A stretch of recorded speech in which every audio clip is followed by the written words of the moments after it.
Battery চালিত অটোরিকশার রাজত্ব চলে, কখনো সিএনজি, কখনো বা পেডেল চালিত রিক্সা। আমরা যদি জানিয়ে রাখি, এই দেখুন ব্যাটারি চালিত অটোরিকশা নিষিদ্ধের পরে কিন্তু এখানে 20 থেকে 25টা কন্টিনিউ সকাল থেকে রাত অবধি এখানে পেডেল চালিত রিক্সার একটি ভিড় থাকে, যার ফলে এখানে বেশিরভাগই এখানে ছাত্রছাত্রীরা রয়েছে। সামনেই আছে মহিলা কলেজ এবং আরও অন্যান্য স্কুল কলেজের শিক্ষার্থীরা এই রুটটি দিয়েই কিন্তু তারা চলাফেরা করে। সেক্ষেত্রে এই ধরনের সিএনজির জ্যাম, পেডেল চালিত রিক্সার জ্যামের কারণে জনসাধারণ কোনোভাবেই এই রুটটি দিয়ে স্বাচ্ছন্দ্যে চলাফেরা করতে পারে না।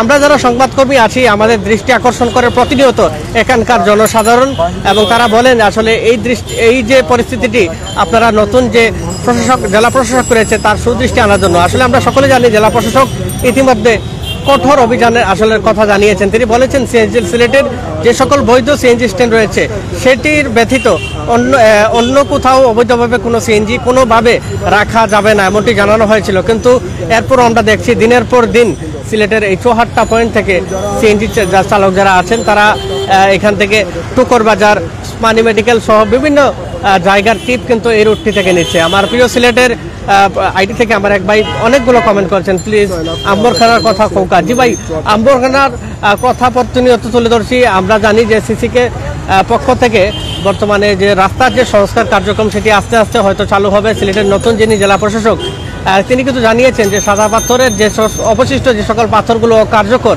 সেই পাথরগুলো দিয়ে সিলেটের রাস্তা সংস্কার কাজের জন্য অনুমতি দেওয়া হয়েছে। সিলেটের বিমানবন্দর রোডের যে বেহাল পরিস্থিতি সেটি আমরা প্রতিনিয়ত তুলে ধরছি এবং সেই রোডের জন্য আমরা আক্ষেপ করছি। অবশেষে জেলা প্রশাসক গত দুদিন আগে তিনি কিন্তু বলেছেন যে প্রতিটি রোডের ব্যাপারেই তিনি সুদৃষ্টি দেবেন এবং কর্তৃপক্ষকে জানিয়েছেন যে এই রোডগুলোর কার্যক্রম চালানোর জন্য। পাশাপাশি আম্বরখানার যে সিএনজি স্ট্যান্ড রয়েছে সেখানে সারিবদ্ধভাবে নির্দিষ্ট কিছু সংখ্যক সিএনজি থাকার কথা, কিন্তু আমরা দেখতে পাচ্ছি সেখানে 2 লাইন 3 লাইনে পর্যন্ত সিএনজি রাখা হচ্ছে। এতে কিন্তু জনসাধারণ কোনোভাবেই সেই রুটটি দিয়ে চলাফেরা করতে পারে না। আমি কয়েক দফা সেই রুটের পরিস্থিতি তুলে ধরেছি। আম্বরখানা পয়েন্টে যে সিএনজি স্ট্যান্ড রয়েছে সেখানেও আসলে দেখা যায় অনেক সময় 2 থেকে 3 লাইনে সিএনজি রাখা হচ্ছে।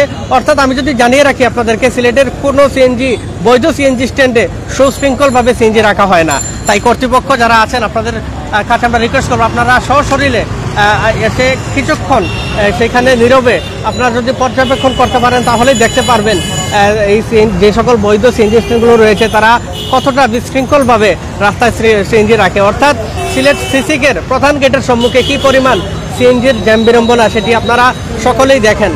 সেখানে কিন্তু 2 লাইনে 3 লাইনে গাড়ি রাখা হচ্ছে। তবে বাস্তবতা বলে সেখানে কোনো সিএনজি স্ট্যান্ড থাকারই কথা না, কিন্তু তারপরও কিভাবে কর্তৃপক্ষ সেখানে সিএনজি স্ট্যান্ডের অনুমতি দিয়েছে সেটি আসলে আমাদের কারোই বোধগম্য নয়।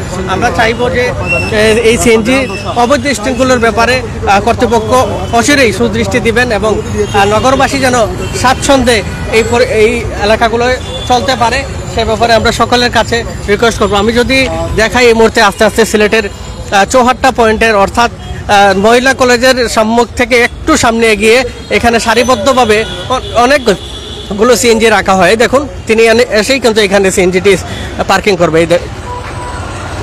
কিন্তু এই রুটটি বর্তমানে কিন্তু একটি ভিআইপি রুট, কারণ এই যে ট্রাস্ট ব্যাংক রয়েছে এখানে কিন্তু সামরিক বাহিনীর ব্যাংক বলা যায়। প্রায় দেখি আমরা যে আর্মির ফোর্সগুলো এসে এই ব্যাংকেই কিন্তু তারা তাদের কার্যক্রম সারেন। অর্থাৎ এই যে ট্রাস্ট ব্যাংকটি কোনোভাবেই আসলে থাকার কথা না এবং এখানে কিন্তু অনেক ধরনের কার্যক্রম হয়, এমন কোনো দিন নেই যে এখানে কোনো ধরনের কর্মসূচি থাকে না। সেক্ষেত্রে আজকেও কিন্তু 3টা বাজে এখানে সিলেটের সাথে বৈষম্যর বিরুদ্ধে এখানে একটি মানববন্ধন কর্মসূচি হবে। কিন্তু এভাবে যখন আসলে সারিবদ্ধভাবে অবৈধ সিএনজি চতুর্পাশ জ্যাম করে আসলে দাঁড়িয়ে থাকে তখন আসলে সাধারণ মানুষের চলাফেরা অনেক মহিলারা বা অনেক শিক্ষার্থীরা এই রুটটি দিয়ে স্বাচ্ছন্দ্যে চলাফেরা করতে পারে না।